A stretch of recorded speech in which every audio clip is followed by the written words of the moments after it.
nag-i-slide na 'to, tumatakbo na yung pangalawa. Saan yung pangalawa? Ito na yan. And then, dinidiscuss ko na dito yung business concept. Di ba may nakasulat dun sa page, may business concept akong diniscuss, market opportunity, tsaka ito sa akin. Ito, di ba? Pagdating sa manpower, which is naka-assign kay si Beverly, ito na yung slide na nakalabas sa'yo. Ay, sakit pala ito. Sa'yo. Ito, si Beverly. Di ba? Oh. Dun sa nakasulat sa'yo, pag binasa mo naman yun, naka-align na to sa'yo. Tingnan mo, hawakan mo Ayun yung dun sa script mo. binigay mo? Ayun. Bebe Oo, Arian, yung nabasa alignment niyo sa ba? slide natin, walang problema. Ang problema Oh. sa speech natin, yung mahaba, yung hindi natin ma-coop up yung oras. Hindi. Sa speech na binigay ko, hindi naman yung lahat babanggitin natin. Kung ano lang yung maaalala natin doon. Gets? So, So, kumbaga, kung ano yung idea lang yun. kung ano yung nakita natin dito sa slides natin na nag-flash lang, and then naalala natin sa memory natin na nasulat natin yun dun sa speech, then magkakaroon pa rin tayo ng sasabihin. Gets? Kumbaga, And then, yung binigay mo, isa-summarize natin yun. yes, yun yung Okay. gusto kong i-ano sa inyo. Kasi hindi talaga natin yung kakayanin ng Okay, oras. okay. Okay? Oo, kung And then, mo. kasi pagdating doon, I'm sure hindi naman natin talaga nakakabisado eh. Kailangan meron pa rin tayong papel. Kaya dapat yung ano lang, yung highlight, kaya na ano kami na confuse kasi akala namin yun na yung sasabihin namin sa slide namin. Oo, kasi may senaryo, tsaka may senaryo akong nilagay doon. Meron din akong tailored na transition na inilagay para hindi tayo yung parang nagpapasahan lang ng mic. Kumbaga, tatawagin natin yung isa't Kasi isa. Ganun. dapat natin Tapos, i-elaborate. Ito na. Ito yung mga keywords na nandito na, di ba? Ayan, nandito na yan, si Beverly. Once nakita mo na yan dito, and then naaalala mo yung binigay ko na speech, nakasulat na rin yan doon. Okay?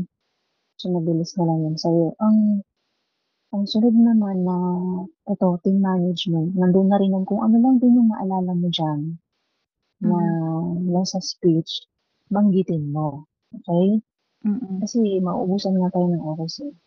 And then, pagdating dito sa financial projection, si Annalyn, since mahaba yung sa'yo din mga numbers yun, i-discuss mo na lang yung mga yung mga nandito sa highlight lang. Sa donut chart, tapos dito sa bar chart, yan. Kasi naka-flex naman na yan eh.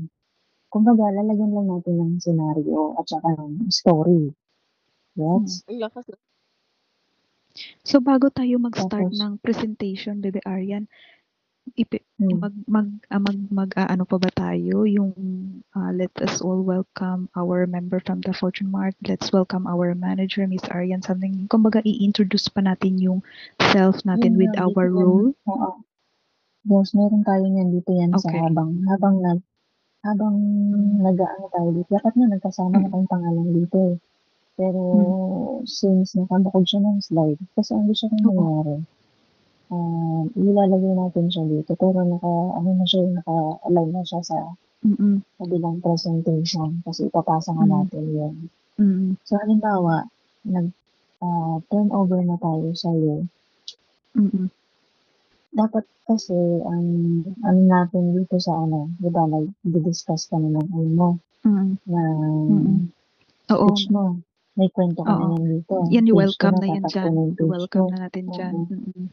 Tapos dito sa revision na ito, dito mo na ipapasok yung yung mga sa business script yun. Yung mga senaryo mo, mga ganyan. Tapos, itong iba, I think, alisin natin yung iba dito na kasi na-discuss na natin ito sa dun sa presentation 1, di ba? Halimbawa, itong executive summary, meron na siya nito sa presentation 1. Tama? presentation 1. Tama ba? And then yung sa marketing, ipapasok mo dito yung big seller sa marketing. Basta i-review mo yung hindi Ito kasi kasi yung mga text mo na to, dapat hindi to ganito kahaba eh. Isian lang natin yan. Yan yung yan yung sinasabi mo ilalagay mas natin. mahaba yung sinulat mong speech kumpara dyan. Walang problema yun kasi isasama rin natin Oo. yun. Pero ito Pero yung yung medyo may lang. ano na yan, may explanation na niya dyan. Basta pinasa ko yung ang Tapos, presentation ito namin yung ni ano. ni Charlene. Oo. Nandyan Tapos example. dito sa okay na to sa'yo. Okay na tong Basta big tingnan mo seller lang mo. dyan. Oo. So, hindi ko na to ilalagay. Alisin ko na to. Oo. Kasi dito yung ilalagay natin dito yung interface ni big seller. Yung ano niya. Dali, tingnan natin yung ano. Wala pa akong screenshot nila. Big seller. Ito yung halimbawa screenshot natin tong interface ni big seller. Tapos i-attach natin doon. Screenshot. So, na screenshot natin yun. Lagay natin siya dito. Upload. Para makaplex yung interface niya.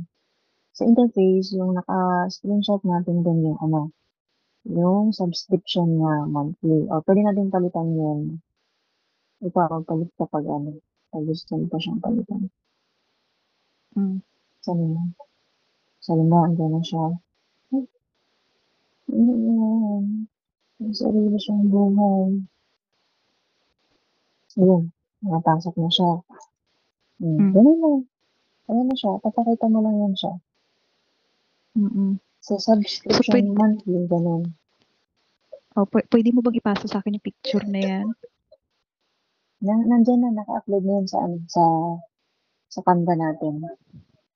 Pwede mo siyang i-save. Or magagawa pa ako ng screenshot ng ibang feature niya. Like, okay na yun. Sige. Sa bandang products or on straight niya. Dito sa may products. Nakikita mo ba? Products. Pwede natin kunin. Kasi meron siya ditong features. Pwede na tayong mag-dropship eh. Halimbawa kukuha tayo ng supply to 1688. Pero ang sa brochure pa. So, dapat sa brochure natin, hindi pa ako makapag-start kasi I don't know how to construct kung paano natin gawin kasi wala pa akong ideal product, kung saan tayo, kung ano yung mga brand, kung mga something like that with the pricing kasi dapat may mga sample tayo. Sa brochure, alam mo yung nasabihin si Annalyn before na na parang tayo parang may research sa mga product listing. Pwede na siguro yun eh, tapos i-update lang natin. So, gagawa ako sa Canva ng bagong template. Tapos ipapalo na lang natin.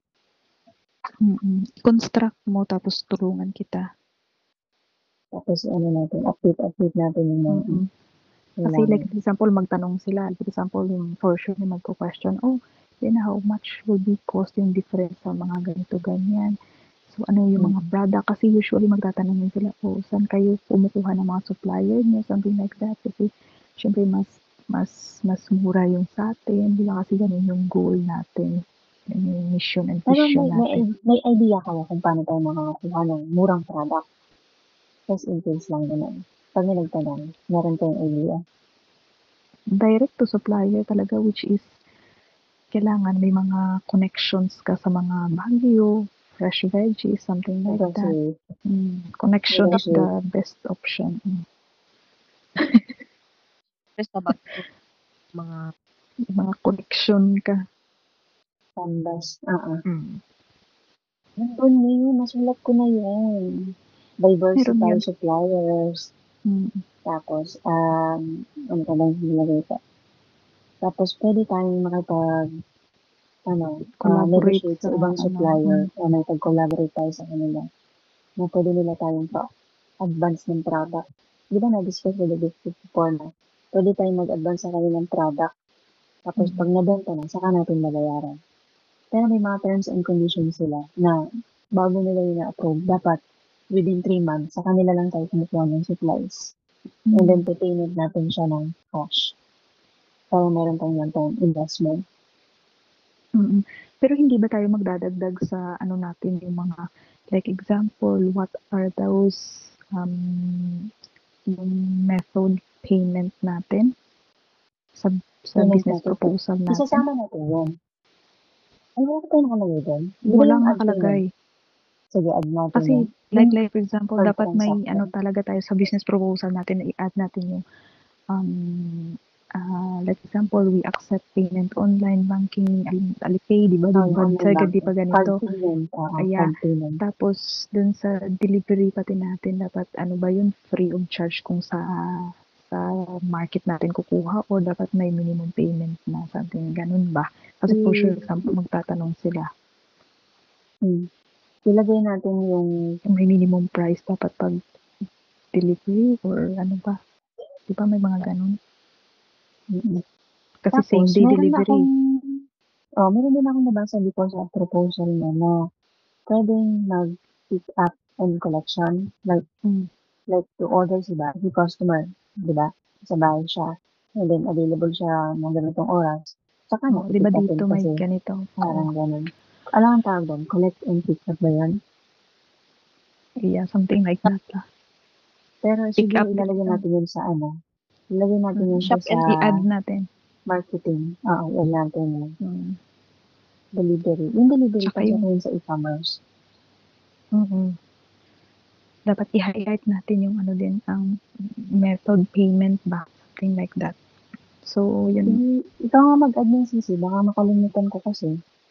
Oo, sige, yung sa payment method, yung GCash, Paymaya, tapos yung card, thermal card ang tawag doon. Di ba sa cashier may thermal card para sa pag-check ng card. Tapos, ano ba? Debit card. Voucher. Yung credit card kasama na yun. Mag-voucher tayo, no? Or coupon. May ang tayo ng gano'n. Tapos dun, di ba, ang kulang natin is ang promotion.